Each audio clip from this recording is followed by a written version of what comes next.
Welcome back to the Carrot&Stick podcast, a podcast series where we look to get under the skin of all things self-performance management and motivation to understand what makes our wonderful world of recruitment tick.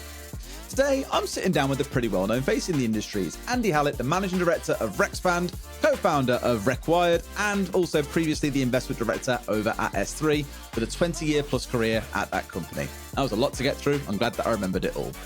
Andy and I have known each other for years now, been a partner of Recwired for a long time, and so I wanted to get him on the podcast to sit and hear his thoughts on how he perceives the industry. He gets involved in advisory with a lot of companies, speaks to companies every single day, so really does have his finger on the pulse of what's to come. We start off with a really interesting topic today, talking about how companies should think about building back differently next year. Rather than going for the classic boom-bust cycle of hiring a load of people, then letting them all go and doing no BD, how can we do things a little bit differently in the future?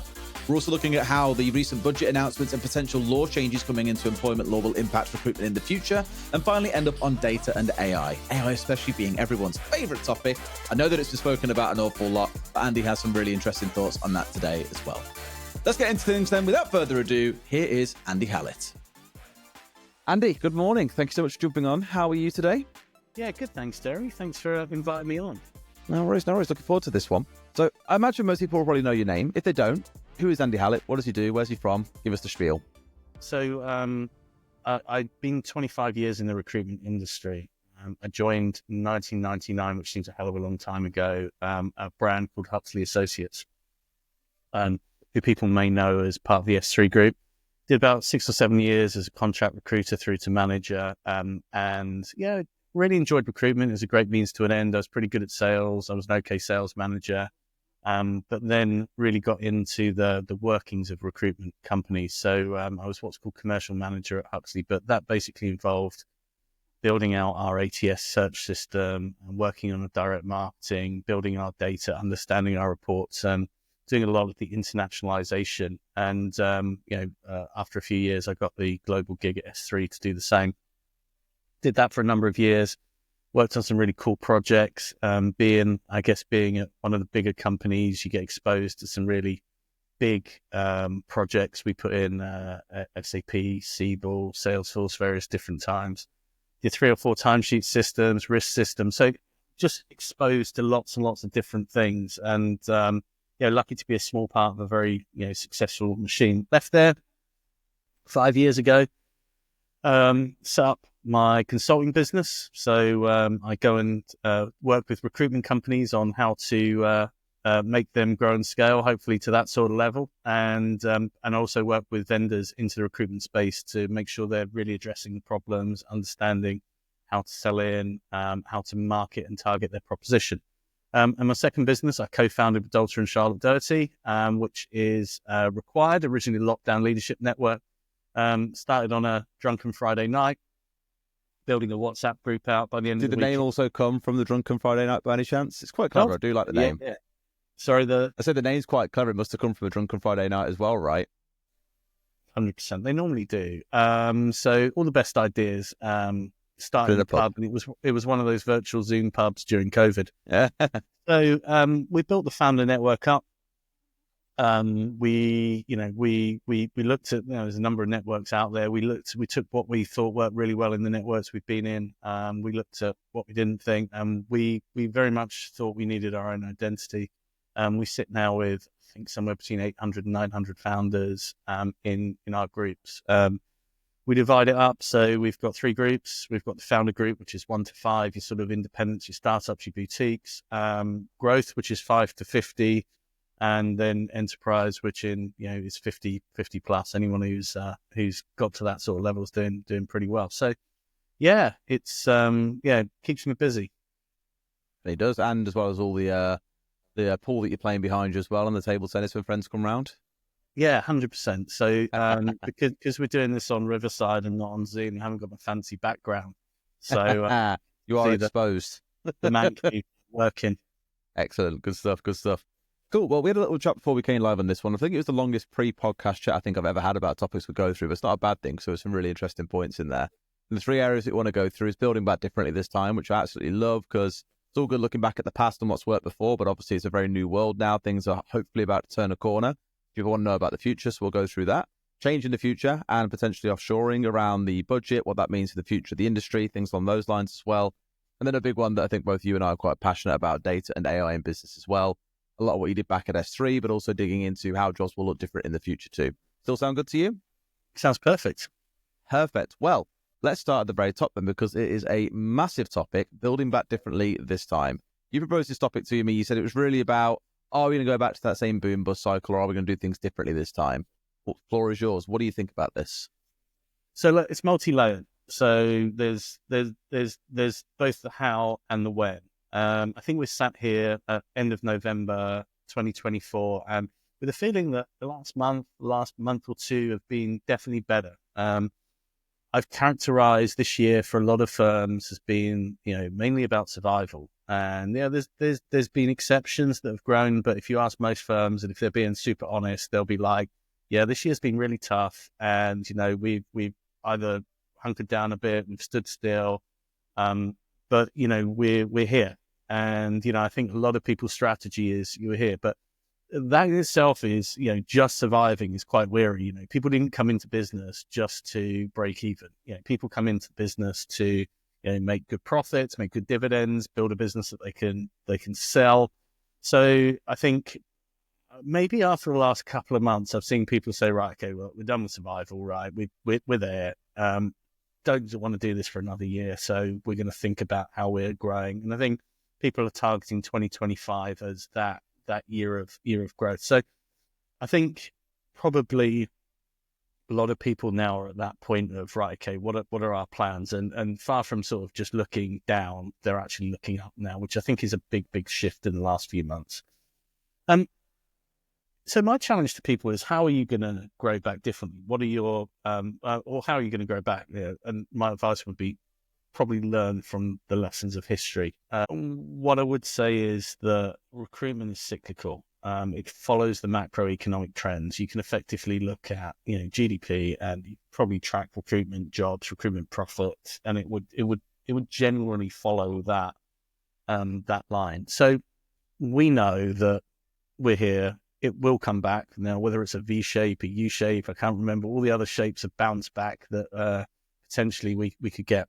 But as sure as, historically, night has always followed day. Or day has always followed night in this case. So it's really around, knowing that it will come back. But the big challenge I've got is how. So if you look at what happened in 2021, so market depressed by COVID, everyone unlocked, great. There was a lot of demand, pent-up demand. There was a lot of digital transformation that had gone on as a result of COVID. So what then happened was that there was a massive unlocking, and people felt that they were going to miss out. So we need to get, people into our business. We'll put them on, we'll pay them that. We don't need to train them a huge amount to develop business because there's so much of it. And it was almost sort of just turn the handle, will happen. And it was very, very linear. More people we put on, more money we make. Great. You saw it all, record months. And one of the things I noticed around, and I don't know whether this is borne out in what you saw at One Up, but around the middle of 22, the data started to change. So job flows that had been exceptionally high started to change. And what I saw is what I see in recruitment in general, a real sort of cognitive dissonance, I believe is the term, i.e. people just don't want to believe what's happening in the market. Yeah. Jobs down, and it's Easter, it's a long weekend, it's a coronation. There's all sorts of reasons why people don't want to believe their data.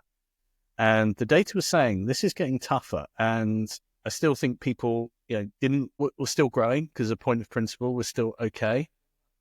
And they certainly didn't take the decisions that the data would have told them, which is either hold or cut back then as well. And people didn't want the party to be over, or think, right, it's for 3 months and it will come back. Everyone That's thinks, it. right, It's a seasonal thing. Yeah. So people start making excuses for it. And we gradually saw, it get worse and worse and worse, but people then holding because, it's actually taken a long time to build this size of business, bring these people on, build this up. And it feels really bad as a business going backwards. It's a really difficult thing to do. And firms that had gone from 50 people are now at 20 people. Firms that have been at 100 seem back down to, under 50, so, and it feels bad. And, people are like, okay, got to go, and that whole sort of, once you've touched that summit, you don't want to go down again. So for me, we very much saw the same, right? Just kind of jump in there for a second. I remember we had, I think it was late 22. I mean, obviously we sell to recruiters, so we're always going to kind of see these trends ourselves, right? Maybe a little bit more delayed. I think it was late 22. We started to see a slowdown in business happening. It was April 23 that was the real killer, because basically our entire pipeline just froze up overnight at that point, and everything came to a real big fast halt.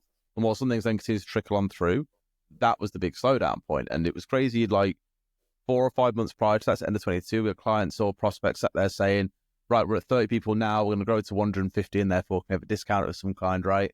But there were two camps, those that were saying we're going to grow by 5x, we're going nuts, we're hiring loads of people because we're doing so well, the business is amazing, not really putting it down to the market and more to their own business. Then those that were a little bit more got a few more grey hairs on the head and all that, have been around a little bit longer, especially those that have been around during 2008, were saying, we've seen this before. We know what's coming. We know that it's going to change at some point, and we'd rather not overhire for that, right? And now they're the ones that look a little bit smarter. And I'm sure we'll come on to this as well, but the whole herd mentality piece, the boom versus bust thing, maybe that comes down to a level of experience and maturity of people who have been there, done that, seen these kind of cycles happen before, right? Yeah, I think definitely I'd say around those who've been through this, I think if you've been through it, you're naturally pessimistic about what's going to happen. You realize that, and I think people have been in the industry a long time and realize this is a real moment in time. Make hay while the sun shines. That's it. But I think other people that hadn't seen this or hadn't been in a great market and then seen a downturn, perhaps people who just grown up in what been a relatively steady market in the 2010s, nice steady growth, were like, this is amazing, and didn't almost plan for the what goes up must come down type moments as well. So I think, I think there were quite a few, grey hair's a really good example of, there was a lot of cynics who were, right, okay, well, this isn't going to last. And they were planning for when it wasn't going to last.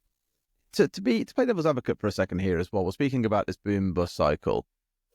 Is there anything wrong with playing into it? If you are willing to make that hard decision of ramping up fast and capitalizing on, like you say, making hay while the sun shines, knowing that at some point you will have to unwind all that, but you've arguably made a ton of money during that time because you've hired the right people for the right moment in time, or they're willing to kind of revert things, is that such a bad thing? I think there's two things I would say. I don't think it's a bad thing as long as you're prepared to play that game. I once worked with a company who one of these benchmarking companies that benchmark businesses and look at how they get on. And he came and looked at our business, and he said, basically, you need to think of your business like surfing. I'm like, right, go on. This is interesting. And he said, it's all about finding the right wave. He said, the best surfer in the world won't be able to surf on crap waves. They'll do okay, but an average surfer. They won't even try to surf on the crap waves, will they? They'll ignore them. No, absolutely. So it's all about getting to the right beach and making sure that you're at the right beach at the right time. So it's about making sure that you're in those relevant markets. So you're getting in, you're getting out. But again, so there's absolutely nothing wrong with that.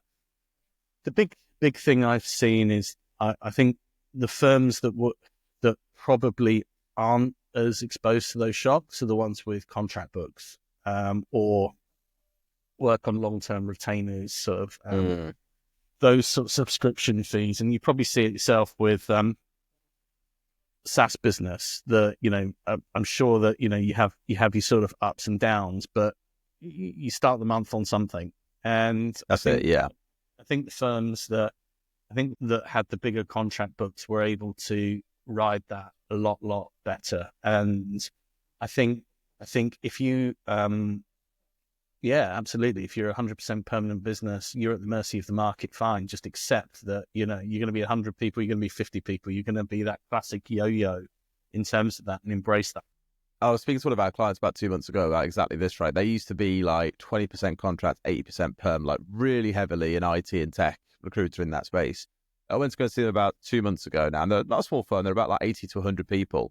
They are now 90% contract. They have put such a shift into like flip as hard as they can towards contracts. And he was like, yeah, we thought we're doing fine. Like things are all okay. For that exact reason that you say is I think these things were probably a little bit more resilient than perm hires, because being able to have someone on contract, as we all know, is a much lower commitment than having someone in as a permanent employee, especially with the like future rights that are coming in, the changes to employment law and things like that we'll touch on later. But it does feel like contract is the way to go. Problem being, not everyone can be in the contract space because there's only so many contractors out there, right? I think there's only certain contracts out there, and some markets just don't lend itself to contract and interim. So I think naturally, if you're a permanent sales recruitment company, then there's not that necessarily that interim or contract market for you. But what are the adjacent ones that you could potentially look at? Also, as well, if you are in that space, recurring revenue doesn't necessarily need to be contract. If you're doing, some extensive searches for companies and it's been pretty regular for the last 2 or 3 years, how can you turn that into a subscription? So how can you say, right, okay, we can plan revenue, we can plan our headcount, we can, have some degree of forecast around that and just build back. So I guess advice to any sort of business owners, how do you want to feel about your business in a year's time? So do you want to wake up more certain? And building in that recurring revenue will give you that level of certainty. Yeah, for sure. That's a big piece of it. I mean, one, and I'm certainly not the first person to think of this, but as a good example, we hired a couple of developers recently, and historically we've always used external agencies, basically the classic CV factory method. Look, here's what we're looking for. Have you got anyone who matches this profile? Yeah, sure. Here's 5 CVs. You want to speak to one? Cool. Thank you very much. There's 20% of their salary as a fee. And we actually got cold prospected by a guy who was like, look, I'll charge them 10% of their salaries, both of them. So together it still works out about 10K. But what I'm going to do here is basically come and join your company for a month. I will basically run the initial process. I'll work really close with the hiring manager. It's embedded TA. And we'd never used that model before internally. And I thought, you know what, we'll give it a go and see what it looks like. If it doesn't work out, okay, we'll go back to how we did things before. But now that I've tried that embedded TA model, I don't really think that I'm likely to step away from it. Because having someone who actually gets involved with your business and really looks to understand it is brilliant. And afterwards, I was thinking to myself, this exact thing you're speaking about, recurring revenue is a really good way. And I know for a few years now, I've heard a lot of our clients saying things like, oh, we're not a recruiter, we're a talent partner. And I'm like, okay, well, they're still going to call you a recruitment agency internally, whether you like it or not. But I was like, in order to become something different, you need to kind of change the model as well. And I was thinking to myself, like, okay, we paid this guy for a month's worth of work, the fees that these guys got about $9,000 or so, for example. What's to stop you saying to someone, right, we'll work with you for a year here. It's a year-long contract you're signing up for. We'll charge you, I don't know, 20 grand for the year, for example, and you get X many hours of my time to make as many hires as you want. I will run internal training with your hiring managers if you want. I will go out there and do the searches for you. I'll make sure your jobs are all listed in the right places. I'll build up your brand for you as well and make sure, like, for example, we've got things like Glassdoor reviewed and your website looks good for this on your careers page, so on and so forth. Because that then is you taking away more than the problem of just being able to find candidates. You're actually then starting to lean into the process for them. Being able to get that recurring revenue might actually be a great way of doing it. You get 2 or 3 of those on your books as a single recruiter.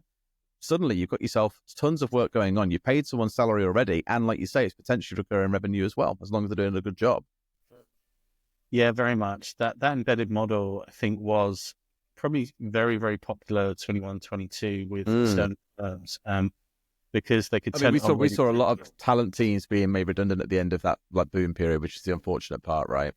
Yeah, but you can turn it on quickly, you can turn it off quickly as well. So I do think it needs to be that sort of probably that longer burn on it. But yeah, what's interesting, I mean, my final gig at ex-SThree for the last 2 years, I was innovations and investment, and we effectively had a strategy of saying disruption is coming. We're a big PLC in the services business, and if you look at every other services industry, estate agency, those type of things get disrupted where there's differences, there's nuances, but effectively, okay, there's all these digital platforms coming on. Hire.com was big at the time. You see a number of these sort of matching platforms and this disintermediation. So effectively, we looked at what would come along, and one of the existential threats to agency is people doing it themselves in-house. And I think agencies have quite a negative view of in-house recruiters. Generally, right, the failed recruiters couldn't make it. I've heard it all before. Absolutely, yeah, yeah. They don't like it. They got chipping. Yeah. couldn't business develop, et cetera, et cetera. And what was probably really interesting when we did the sort of down dive on that was that quite often that the internal recruiters were really well paid and invested in the tools they had and the technology they had invested in. So it wasn't a money thing. It was like, it wasn't firms doing it on the cheap. And the big difference I found was that internal talent work on behalf of the customer, not on behalf of their agency and therefore their fee. So they represent the organization. So if someone they think is not a great hire, then actually they're not right for our company. They wouldn't push that necessarily. However, if your agency, you sat there and your boss is saying, close them, make it happen, even if you don't, it's not a problem type thing. Our problem is to let them choose. So I think if agencies are to adapt and to build back differently, and they talk about partnerships, but do the sort of things that partners do, and like you say, go embedded, go work, go there, do the screen, show yourself as a real partner.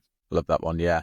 I think that partnership play is the big one. It's not so much, and again, it's one that really gets me a lot is I speak to, especially a lot of junior recruiters who kind of reach out and like don't have the experience, I guess, of building relationships. The one thing that always kind of comes back to get me is like, it's very much, can we get on a call? I'm just like, mate, I've never spoken to you before. Like, what's my incentive to speak to you on a call as well? But it's more about the whole, like, it's something we hear about a lot in sales is like, give before you take. Can you give value in some way? Something you can share that adds value to their world, and do that for a couple of months first. And then at a point, it's really good to be able to then go forward and say, hey, I spoke a little bit over the last couple of months, shared a few bits and bobs. You might have helped. Have a quick chat about your needs over the next year or so, for example. And becoming that partner or getting a coffee, for example. Like a few recruiters have done that. Said, look, I'm in Birmingham on these days. You want to grab a coffee and just have a chat and share some thoughts on the market, things like that. I'm always like, yeah, cool. And then a week later, they'll ask, just thought I'd ask, have you got any roles open that you need work in? I'm very happy at that point to say, here's info for you, right? And that relationship building, I think, is where the future will be. And we'll talk about the whole AI piece in a little bit as well. But I think relationship building will be so important on that side of things because of that change when technology is going to start taking over more and more. But again, that's kind of a later piece for us to come on to. But I do agree with a lot of what you said there.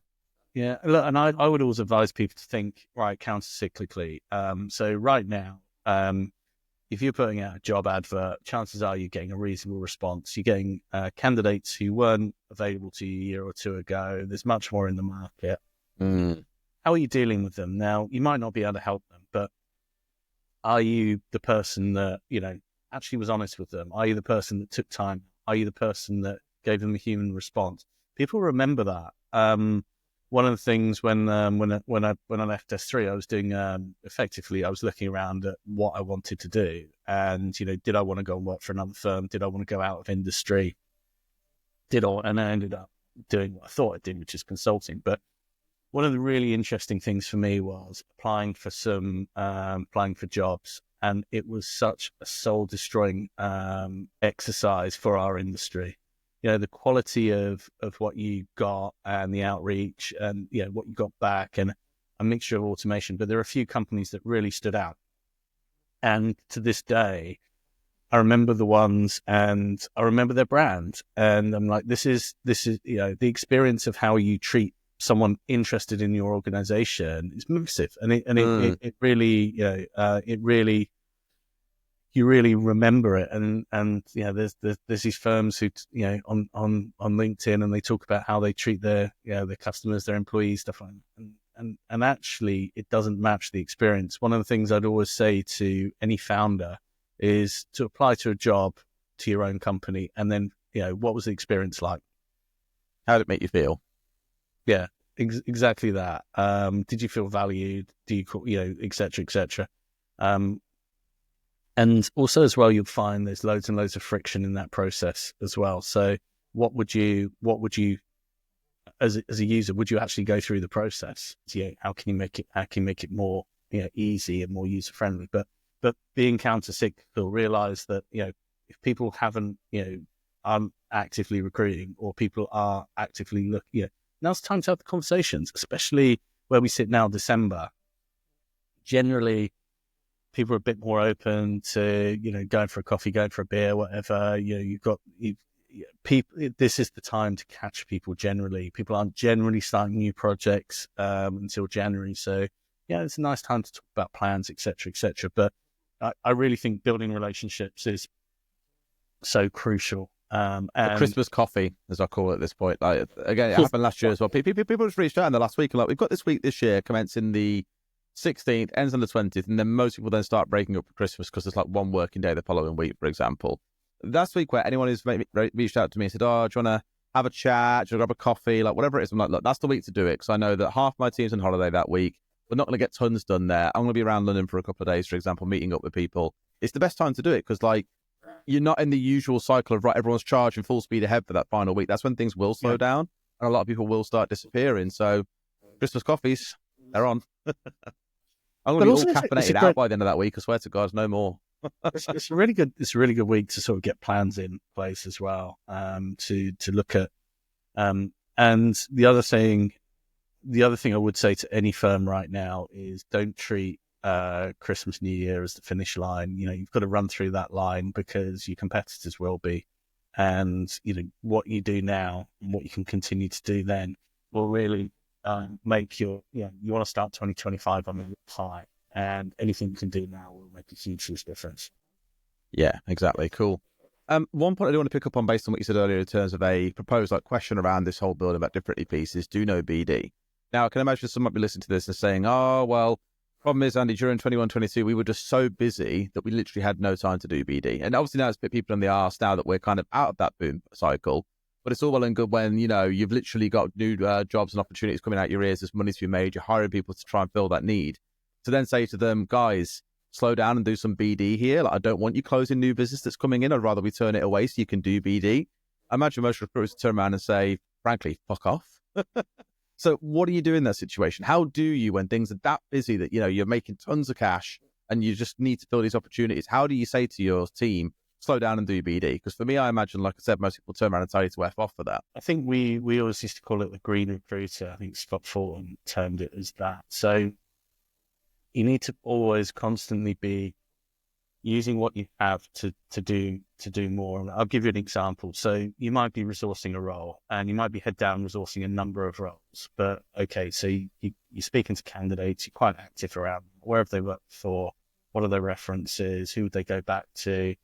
Potentially, you know, those people, you know, are going to be hiring in the future. So, I mean, for me, that's sort of 101, that you're using the fact that you're busy and, you know, to really then feed the future pipeline. I genuinely feel as well that good business has a balance of probably a third new business, a third what I call sort of penetration business where you're going around existing customers, finding out new stuff, and third repeat business. That's generally a healthy balance. Now, that'll be out of kilter at various different times, but you know, realistically, that's a nice balance because accounts come and go. You won't always be able to develop certain opportunities in other customers, but you need to keep that healthy new business because otherwise, you know, starting BD cold is very, very difficult. And but I started in an industry 25 years ago, so if people have got a year's experience, they're probably looking at this dinosaur thinking, actually, you know, the way you talk about BD is right, and I completely agree with them.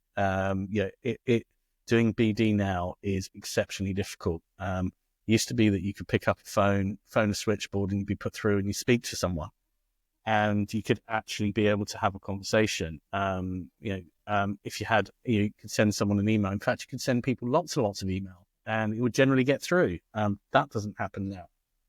Now that AI is sending 10,000 emails a day, no chance. Absolutely. And you've got AI on the other end working out whether it's spam or not as well. So you're just going to have this great, you know, it's going to be like War Games predicted it quite early in the 80s, I think, when we saw that. So it's very, very different. It's very, and that's why we talked about those relationships. So when you can make those human connections, you should be, you know, there was discussion in the group today around references. I think references are the best tool ever.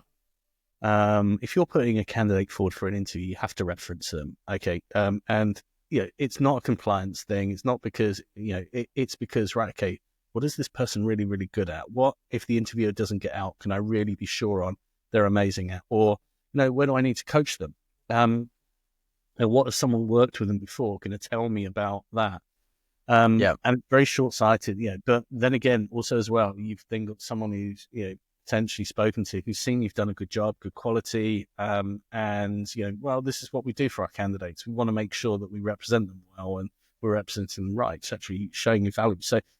So for me, I think people look at sourcing and BD as binary, right? And that's the wrong way. It's a blend. It's a constant, you're constantly doing both. And the ratio may change, but you've got to be thinking this is we're on a cycle here.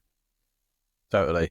I think the one thing, the real hard one on some of these areas when I think about it, especially around the whole BD conversation, is getting people to be so motivated to do it. And I'm not trying to plug one up and saying this either, by the way, when I'm starting to touch onto this topic. The big thing around BD, I think, is finding those that are motivated to do it, because where I've spoken to a number of our clients, a lot of what they've been saying lately is we're only hiring senior recruiters now.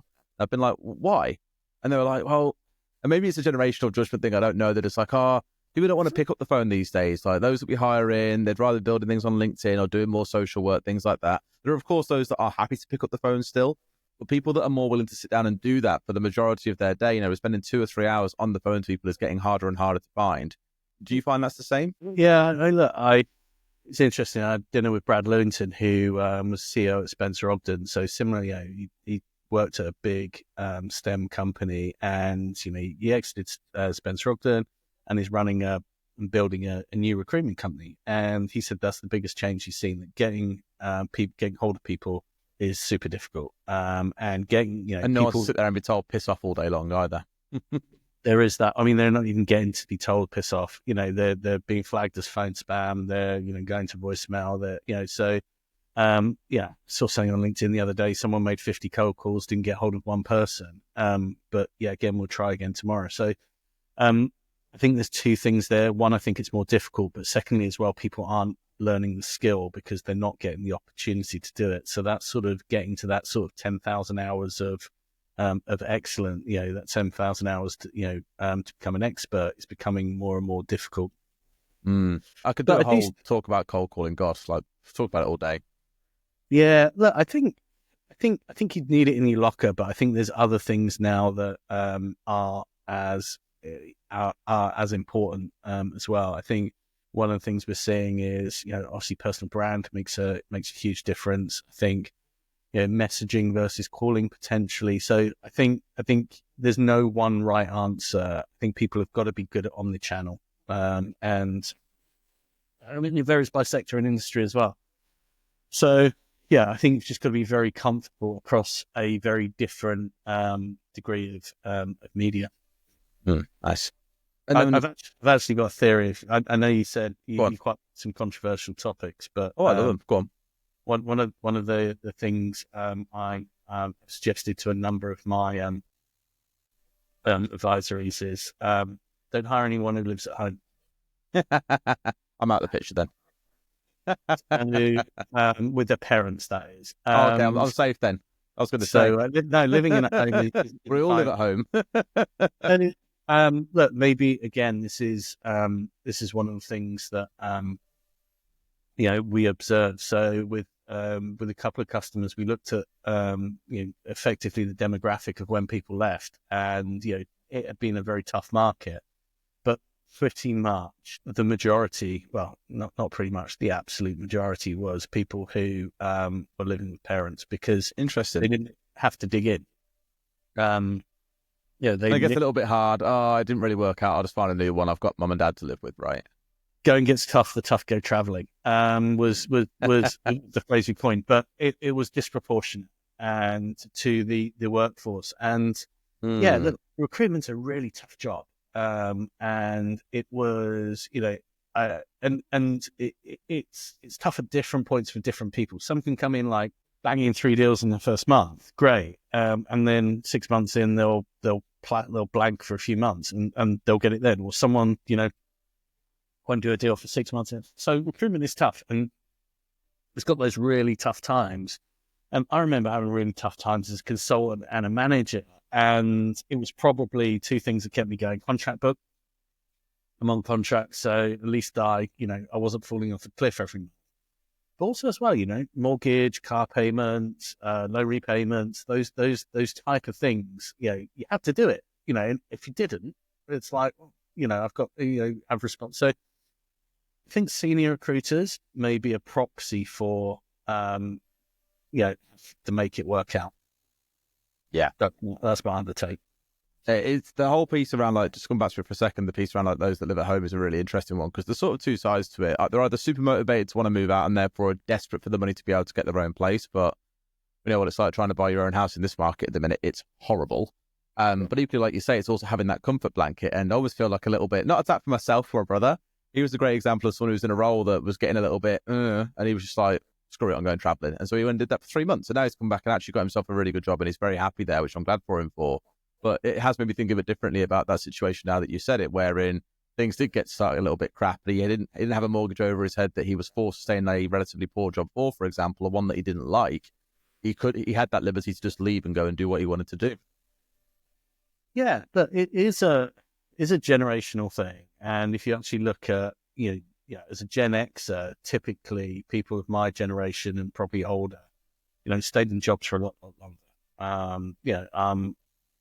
I'm using anecdotes here as opposed to actually fact, but my strong feeling is that it was a lot more usual to stay in the job a lot longer. See people their whole careers in one company. Now, it's a lot more, and I think it's not just between companies. I think people are perfectly happy to have career changes. The thing about recruitment is it's always been a mass entry level job, and it's often for people who don't really know what they want to do. Certainly my case. So how many times a day do you hear, "Oh, fell into it"? I hear it nearly every single day from people. Every day from everyone. So I had a mate who was working at Progressive. She told me the money she was earning, and I knew I'd be better at sales. It's as simple as that. Make compute features. And neither of them clearly want to work for me, so I ended up at a different brand. But it was exactly that. I needed a job. This looked pretty fun. You go and work in the city. Seemed to be a whole bunch of people who were earning decent money, and great. This seemed pretty good. So, and that's how I fell into it. I think the reason I stayed was twofold. One, I'd moved out of home and gone to university, and I was never going back. So, I had rent to pay, then subsequently a mortgage to pay.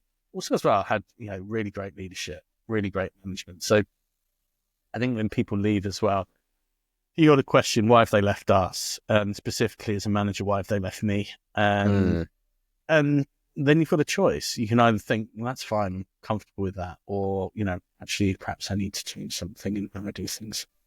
Yeah, I mean, that's again a whole conversation for the future. But speaking of future, we'll jump on to it else. We'll run out of time staying on this first topic all day as well. Changing the future. I think the one thing that I said a couple of months ago was waiting for the market to come back is a little bit of a fool's errand. You've got to start making change now. However, there will always be these macroeconomic factors at play, and two big things I think really stuck out to everyone. One was the budget coming out, which obviously now is done, and the second was the US election, which is now done. And then you start saying, okay, we can wait for the new year, we can wait for the new tax year. Loads of things like that can come into play, and I imagine we'll see a kick on when everyone re-budgets come, say, April time, when people start doing their annual planning. However, I think we're at a stage now where things will start to improve, which probably now means, what does that future look like? And you mentioned earlier on before we got on the podcast, of course, the budget has some changes in it. We're looking at new laws coming in around employment regulations, right to switch off, first day rights, things like that. What do you think the impact of those will be on the future of recruitment? I think it'll be seismic.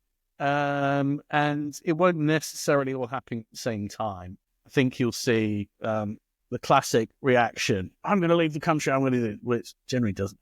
And then you're going to see that we'll do the, but I think as people sort of work it through, you'll see a number of themes come through. I think first and foremost, the NI changes torpedo people doing 8 to 16 hours, those sort of part-time work. I think with the increase in minimum wage, I think with the, I think both in terms of young people and also 21 pluses, I think the disincentive now to hire anyone in that sort of bracket is just huge. So I think you're going to see a real change in part-time work in the UK, and that's not I don't necessarily think that's a good thing, especially if you model in where things like the benefits cut off kicks in as well. So I think the unintended consequences.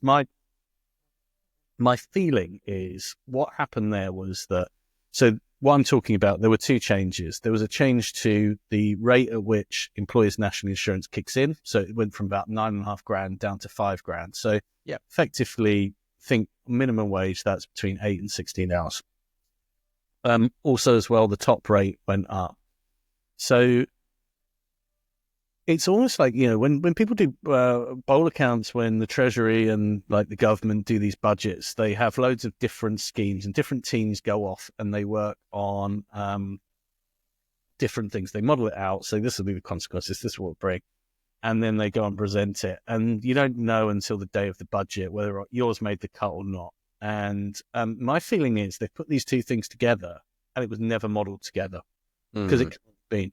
The unintended consequence of what it's going to do, I feel, is catastrophic. I think two things. One, I think it will hit that part-time work. Secondly, I think all of those roles which can be done remotely or can be done, offshore or can be done potentially by a machine, that were marginal will now move columns. And I think companies who are possibly considering more automation, considering offshoring, that's moved up their priority list. And I think it will push people to be looking at that.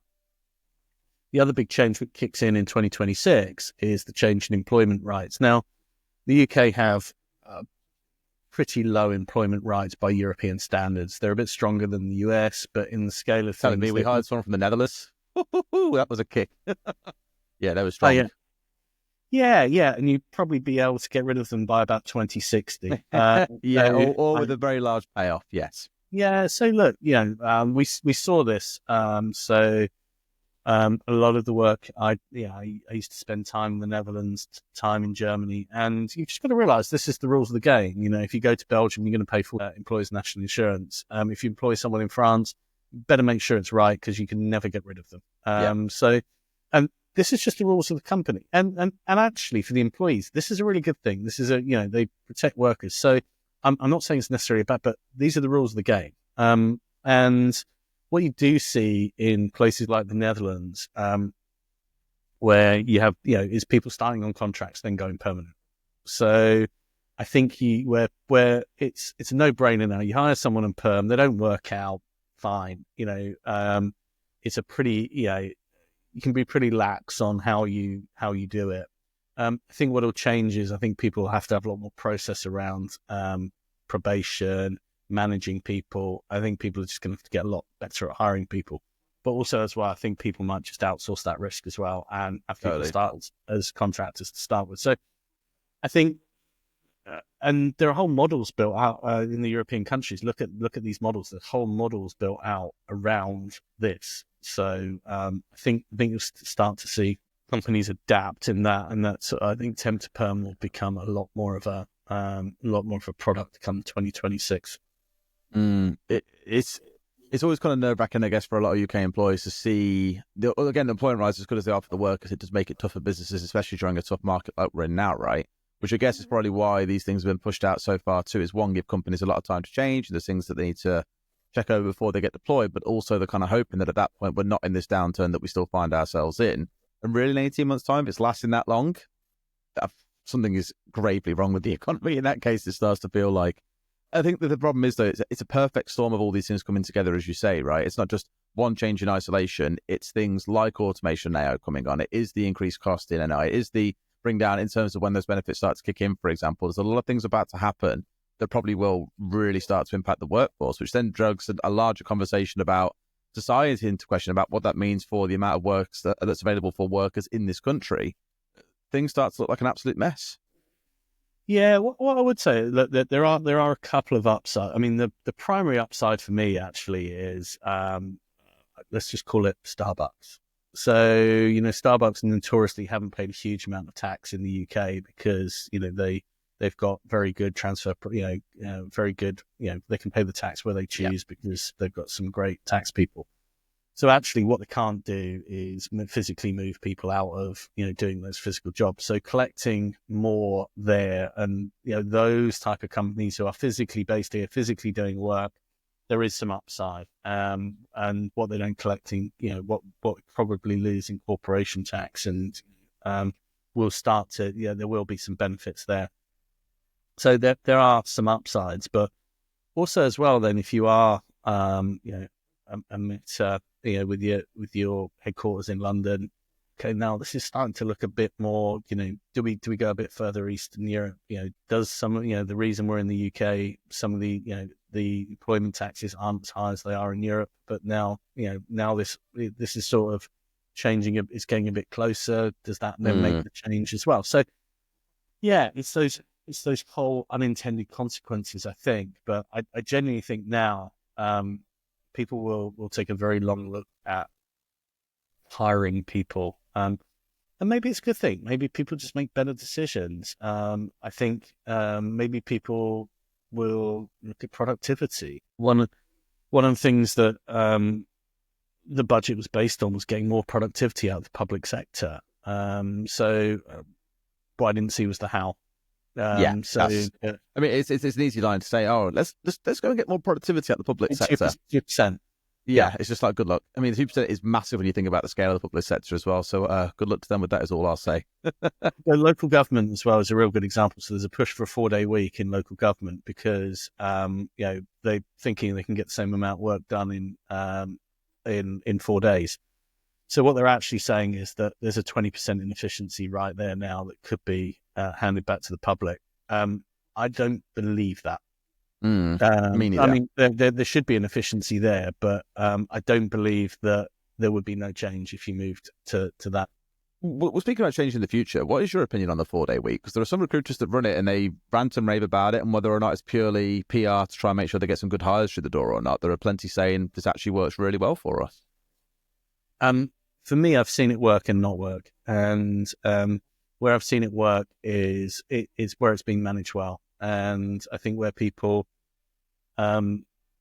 really hit it for 4 days and realize that this is a choice. I'm hitting it hard for 4 days to enjoy the 3. I've also seen the 5-4 where it's a 9-day fortnight. 9-day fortnight, yeah. Which I think has worked well as well. So I do think it depends on. Generally, Friday's the day that misses out, and Friday always feels like a good closing day as well. So, but it all comes down to management. It comes down to management of task. I think also as well, it comes down to a maturity as well. So, especially in a sales job, sorry, I don't work Fridays. Might work for you, but it doesn't necessarily work for the customer. So I think as long as there's an acknowledgement that 4 days is the principle, but it's not the gospel. Sure. Yeah. I mean, this is what I've heard mainly from those that I have spoken to that are running this. Is they say, yeah, it's 4 days of work. You're in the office, and then a good few in the team. Like if a client reaches out on Friday morning, they'll respond and deal to them, or they'll use the quiet time to do a bit of admin for a couple of hours on Friday, and then go and enjoy their weekend. Is the idea. Just trying to give them a little bit more time to have that weekend, but like you say, acknowledging that actually there's still going to be a lot of graft to do here, and your clients are probably still working on a Friday. There will be cases where you have to do something on a Friday. It kind of feels like it's a cheating way of doing a 4-day work week. It's certainly not a pure one as far as the principle itself goes, but it's what works for the business and what works for your clients ultimately. Yeah, I think it's got to work for everyone. And in a sales job, I think it is a little bit more difficult. I think if you're in a other sort of services task-based job, then potentially, yeah, fine, you can be a lot more organized around that. But I think in a sales job, it's a little bit more difficult. But I've seen it work. I've seen it not work. The difference for me is the management of it, and it's also the maturity of the people. And I don't mean age thing or experiencing. I think just around the realization that this isn't a black and white 4-day week. What I did see was just really interesting, actually, and I don't want to spray into the work from home debate, but I did love this the other day. I think it was the storms the other day, and it was a company, and they'd all been made to go back into the office, and they're like, well, you can work from home. I'm like, well, let's work from home. Yeah, it's only because it suits you now that, but we're flooded in, can't make it. And, people, I think, it's quite interesting, that sort of militant stance on, and obviously the other change in 2026 is the right to switch off. That'd be so interesting. Yeah. And obviously there's going to be carve outs. Not every industry can, imagine if you're an on-call doctor, the right to switch off would be, or if you're a site reliability engineer or infrastructure or anything along those lines, no chance. yeah. So there's going to be but also as well, there's going to be some, carve outs from that as well. So, and typically what will happen is, recruiters will be told a bit like the it used to be like the minimum working hours. Oh, sign this. You're signing. Here's your opt out. Sign out. So So I think probably all it's going to benefit is the public sector. And even if it is in place and enforced, it's going to be one of those things where you can just see the number of HR tribunal cases that rise off the back of that is going to be ridiculous. Unfair dismissal, claiming it was because they refused to take calls out of hours or that sort of thing. I could just see it already being an absolute car crash and a headache, but we'll see how it goes. Obviously, it's been used across other European countries. We'll see. I do see the principle of it. I mean, if you're, I remember getting an email Friday night at 7:00 could ruin a weekend. Because then you planted it, and I've seen it where people use that as a tactic almost to unsettle people. So I can sort of see where it's come from, but I agree. From my standpoint, it's all about implementation. And again, it's all about that. I think people should see it more as a principle than an absolute. So they're at home, respect the time. Unless you're paying them for it, then probably should respect the time. Totally. Or unless they're actively doing it, you're in a sales job, you want to beat them, then fine. But I think the trouble with legislation is it sort of covers about 80%. It doesn't cover those edge cases on either side. Well, we'll see what comes. It's going to be an interesting one regardless. And then looking a bit further towards the future as well, that third topic that I mentioned earlier was around data and AI in business. And AI, we've kind of loosely touched on throughout this already as well, right? It's been spoken about to death. It's one of those buzzwords that right now everyone's either in the, oh my God, I love it, it's literally going to solve every world problem, or I absolutely hate it, people won't shut up about it. The reality is that hype cycle needs to kind of die off a little bit, and then we're really going to start to see the realized potential of AI, I think, in the future anyway. And there's a lot of cool tools starting to appear that make use of AI these days. There's definitely more work to do in some areas, but you've got to have a lot of failures before you really get the right answer, I think. What do you think the potential future impact is of AI on recruitment in the future? Because you did a lot of work with data and things like that back at ex-SThree. What's your take on AI? Yeah, so I think AI will democratize people's ability to do it. So the sort of stuff that I was able to do at ex-SThree was, with a Oracle Exadata data warehouse, business objects front end. So, and 4 data scientists, effectively bringing in the data, building the ETLs, all of that. So, probably about £3 to £4 million worth of project, but it was transformative to the business. Understanding that those tools will be available as to everyone for a very small open source subscription. So for me, what it will do is it'll democratize that ability for smaller firms to be able to achieve what the bigger firms can do much more readily. I think AI and AI and automation get lumped in together, but and I think both of those will offer more time back potentially. I think a lot of that time will be clawed back by on the other side, the stuff that people are being fed because there's more stuff being generated, more work to do. So I think being human and being able to spot humanity is going to be the big thing that recruiters need to do. And I'll give you an example. You have a job come through on a portal. That portal's pulled down by ATS. The automatically write the job spec in your tone, in your company's tone. It goes out. Someone who's looking for a job has hired an AI agent to effectively apply to all relevant jobs, so they come in first. I saw a product that does that the other day, actually, interestingly. Yeah, that very cool. You'll then go into a initial screening back at the agency. The agency will that will go back to AI. It'll be AI hiring AI before you know it. Honestly, we're all screwed. Potentially, and at some point that might even go to submission stage, and possibly even, who knows, an interview stage. At what point does the process become human? And I think that's going to be one of the real challenges, that you've effectively got these agents basically working with each other, and you may well end up with, I don't know if you remember a few years ago where I think it was Facebook did it, and had two AI agents speaking to each other, and basically they invented their own language because they found it more efficient than using English. Interesting. Because I didn't read about that. Yeah. But I do know they set AI loose on Twitter once, and it turned into a racist Nazi or something, because obviously the internet is a horrible place sometimes. So, pros and cons.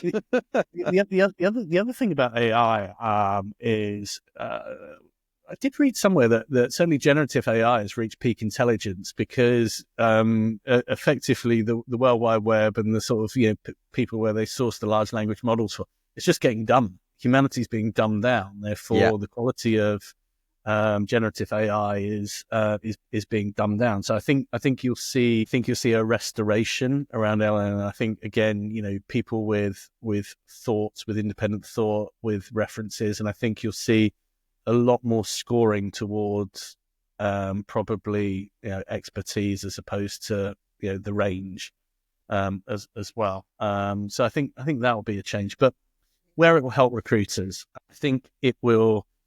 You've seen ability to write and produce content. I think that's something you see. I think the ability to crunch through tasks. I think that will be very very key. The challenge, and I'll say it again, is a management challenge. So if you're doing these tasks and you're having things do the tasks that you don't need now to do, how can you make sure that time is actually converted to human stuff? The stuff that makes a real difference.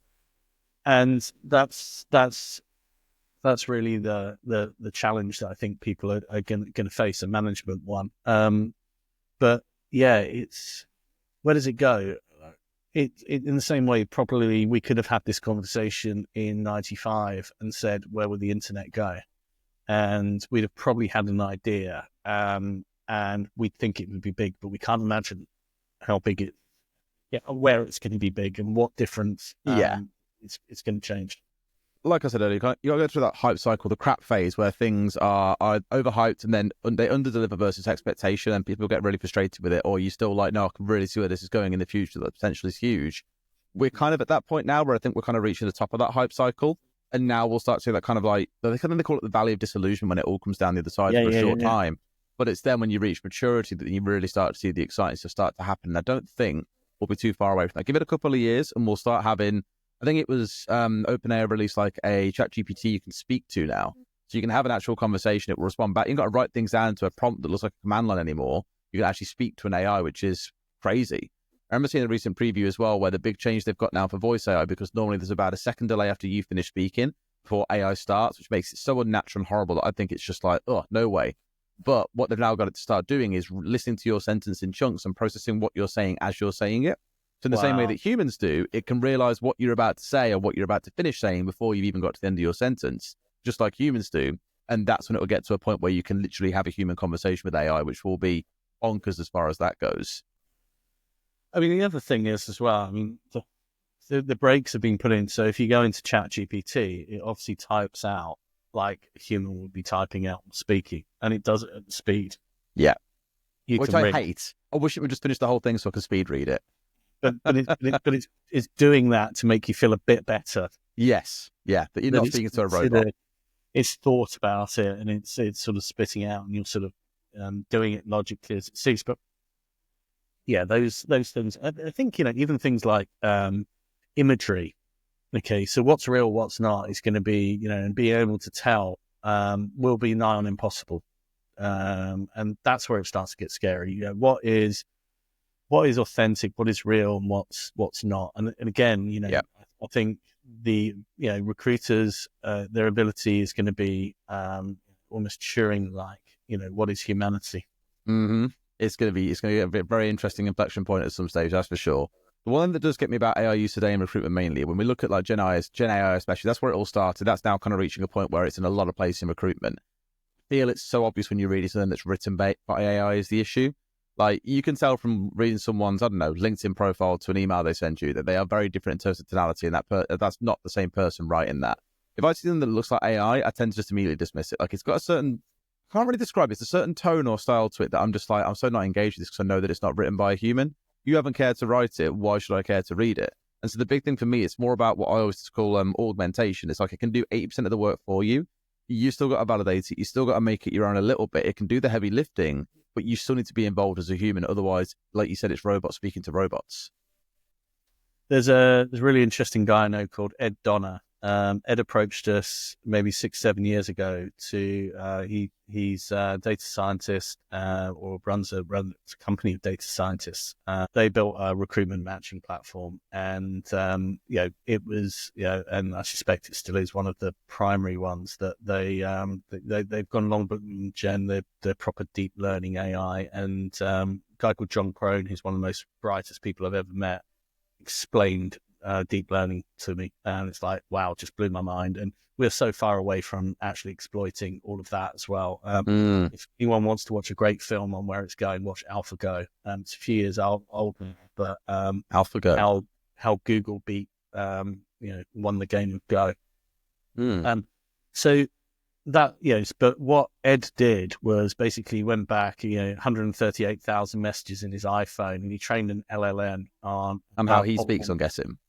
Yeah. Or how he texts, yeah. Yeah, it's, so basically he's built his own, he's replaced himself with that. And I guess the interesting thing would be that if people that know Ed really well, if they're messaging him, do you think that's Ed? Or is that his AI? AI. And that could be a number of things. Think about this. There can be a number of things. It's like, how long does he normally take to respond? How long does he normally take to get the blue ticks? How long does he take to respond? How certain is he about things? How chat. But I take your point. Right now, AI is that. I mean, literally, it's bland, right? Because effectively, it's crowdsourced, content from everyone in the world to come up with basically content by committee. Yeah. But you will be able to nuance that, and as AI finds out your style, you'll have, imagine Gemini probably reading all your mails, how you speak, how you do it, and will effectively be able to say, this is what Andy would say in this scenario. And so it becomes UAI rather than generic AI. Yeah. The challenge will be where people don't have reference data. So imagine, my kids now haven't got a whole bunch of this stuff.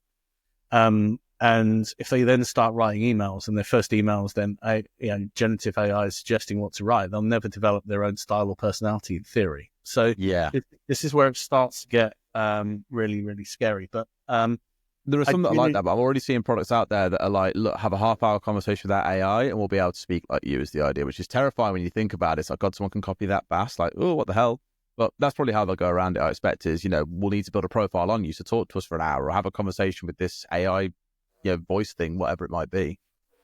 Should be interesting. And the other thing about AI as a disruptor, we looked at some really cool products that were voice authentication. And voice is ostensibly as secure as fingerprint. Your voice is so unique, and it doesn't matter whether you try and put on a Scottish accent and fool it. It will still know, you've got a cold, cough, whatever. It will still know your voice bowl account. Interesting. Potentially, and it was used for applications like entering your car and or your own personal Siri or Alexa. But potentially, going forward, if an AI can clone your voice, then that's a whole industry of voice recognition on security gone. Because someone's cloned your voice, trained it on your voice, and then all of a sudden their mode's gone. So it's similar things like Face ID on iPhone, all that, right? Like, I still don't understand how you can be wearing glasses or like sunglasses, for example. It still manages to get your face like contours down perfectly and know that it's you. It's bonkers. I reckon it's going to be, but it's got to be close enough. But we're all helping AI. Every time we do one of those capture things, we're basically training self-driving cars to not crash into fire hydrants and bridges. So we're hurtling ourselves towards the old extinction. So and it actually knows the answer. It's just looking, in most cases, it's just looking for that validation, and we're just building, we're just fueling it. So I think for me, But it will float the boats of the best people. The best people will make advantage of it. I think it will bring the average people up as well and give them more ability. But they've still got to have that, we talked about it earlier, that thirst, that desire, that hunger. Otherwise, it won't make any difference whatsoever without the management, without the push of it. Totally. And generally, as well, that where we are now with Gen AI, it's knowing what to ask it is the important thing. And how to ask it. And actually, does this result make sense as well? So, yeah, I think I tend to agree with you, and that's why I think you'll actually see, things like this. Okay, we couldn't have AI recorded an hour's worth of podcast. You say that there are AI podcasters out there now, which is terrifying. They just literally have a conversation with themselves. I'm like, is that really that engaging a conversation though? Probably not. Not that this is. I hope it is for everyone who's watching. Yeah. However, that's the future that we're in. It's like you are literally AI speaking to AI, and that is now a podcast episode that companies are pushing out. And I'm just like, really? We're really at that point? Oh. AI debates will become a thing. AI negotiations, your commercial negotiations, you'll probably send in your bot to, procure bot versus one-up bot. Great. Let's see. Let's understand where the value is. Let's see if ProcureBot walks away, or So all of those, where it can go, who knows? But my advice to people is to embrace it. It's like anything. Understand where it can add value to your business. I think don't get caught in hype. I'd agree. I think one of the things is I see a lot of companies throwing in AI as a very easy way to sort of sell their product or to create a valuation. I think serious buyers and serious investors see beyond that. So I don't get lazy with saying we use AI. If you use ChatGPT, you're not using AI in your business. You're using effectively content generator. Yeah. But what the last thing I feel, my fear for AI is around, I think the regulation around it as well. So I think ChatGPT will only give you talks on certain subjects as well. It won't give you opinion. It won't do that. And that's where the worry is. Who sets those parameters? Who decides what is fair conversation, fair not? So yeah, absolutely. I think we're probably in that infancy stage, and I don't, like the internet, I don't think the governments of the world have weighed in, or I think they've been caught napping. Not necessarily napping. I think they've been surprised at the speed. It was Sam Altman a year ago, obviously, really ironic as the CEO and founder of the largest, most successful AI company in the world, saying governments really need to regulate this now. Like, before it gets out of hand, it needs to be regulated now. Now, I think many cynics looked at that and said, that's because you're the most successful one and you want others to not be able to catch up by putting this regulation in place. In the same way, like the whole tariffs thing for electric cars in America and all that kind of stuff, like, sure, it'll hurt Tesla a little bit, but they're already top of the pile at this point. It'll hurt the up-and-comers, and that's why they're trying to put it in place. And I do think it'll get to a point where the governments need to get involved. It depends now exactly how quickly they do it before it already runs out of control. Yeah. That's almost like pull up the drawbridge because I'm across. So yes. I do get that, but I do think probably where we are. I mean, I'll give you an example. I'm working on a blockchain project, and blockchain was obviously was massively in that hype cycle. I think it's gone through the valley of disillusionment, and now actually there's some really good use cases and some really good uses for it as well. So. I think we will see, but not all AI is equal. Is probably the other thing to say. I think a whole host of things from machine learning through to deep learning, bundled into one, and it's not right. Totally. And again, another topic we went on about for hours if we wanted to, same as we did with the start, the whole building back differently this time as well. We're already at an hour and 10 though, so I do want to start wrapping things up here as well. If we could, I do have a hard stop in a few minutes. So well, that's totally fine by me. That's all well and good. I do have a few final questions for you, though, that I love asking everyone that I speak to. Quick fire round. Favourite business book that you've read? Don't Split the Difference by Chris Voss. Great book on negotiation. Thought I was a good negotiator till I read this book and realised I knew nothing. Awesome. Favourite podcast? You can't say this one. Podcast. Weirdly, I'm not a big podcast listener, if I'm really, really honest. You're not the only person that says that, so that's completely fine by me. I imagine I'd you are. I'd have to say Dalton's Recruitment Starter Podcast. There we go. There you go. He's got it nailed down. One I probably listen to most, to be fair, because I don't get enough of his voice during the week. Oh, right. Imagine. God. Poor Dalton, man. Yeah, his podcast episode was very funny. He had a few funny phrases to roll out. Sure, they made it into the edit highlights, which was very good. Favorite, I hate using the phrase influencer on LinkedIn, or person that you get content or insight or inspiration from. He's actually out of industry, but there's a guy called Mike Winnett, and I think his original name is Mike McGann, who sold a learning. I think he's just so on point in calling it. Really like his content, really like his stuff, and he's out of our specific industry, so he's probably my guilty pleasure. Nice, cool. And then let's do a final fun one. I love asking this question. When you look back over the many, many years of your career, it doesn't have to be about you, it could be about someone else, or even someone that you know by proxy. Biggest or one of your worst horror stories that you can think of from recruitment? Yeah, I think there'd been a time that we were running, so we ran this really cool data routine where, again, about personalization, we knew people's date of birth, so we'd send candidates a happy birthday. And it seems a very simple thing to do. Most of the B2C companies will do it. And we had the URL was BBC, this day, this happened, this was number one, when you were born type thing, so just automated URLs that populated on the day. So we were upgrading this routine. I think we want to say we were going out to like Rome or something like that, and on a company, and IT were doing an upgrade to systems. And one of our project managers, let's just call him James Ryan, because that's his name, basically written this test message. So he sent it out. And basically sent it out. It's happy birthday, don't throw up. And instead of sending it to the test database, send it to the production database. So, when that's going to like the head of Deutsche Bank. And I think Starbucks had that in their app once, didn't they? It was something just like it dinged out saying, this is a test. And then the internet exploded being like, hello, developer, hope you enjoyed your first test. Stop trying to get fired today. It was like, oh, God. That's fine. Test is fine. Put test. People understand that. And sending it out to everyone who has the Starbucks app on their phone, everyone was going crazy about it. Not getting like incensed or angry about it. Just found it absolutely hilarious that someone had managed to do that on basically their first day of work. It was brilliant. Yeah. And there were various, so that was quite a disaster as a personal one. I genuinely think the biggest PR disaster I've ever seen, I think it's called Harnham Search or something like that, where the guys got in a helicopter, private jet, and were just walking through the office. I think that company died within about 6 months after that. So that was the biggest PR horror story I've ever seen. If that video is just being thrown at the wall, if that video is around, that's gold to go and watch that. I might go and source that. If you can find it, send it me. It does sound interesting and worth a watch. Yeah, might not be. I might have got the name wrong, so apologies to any companies that might sound like that.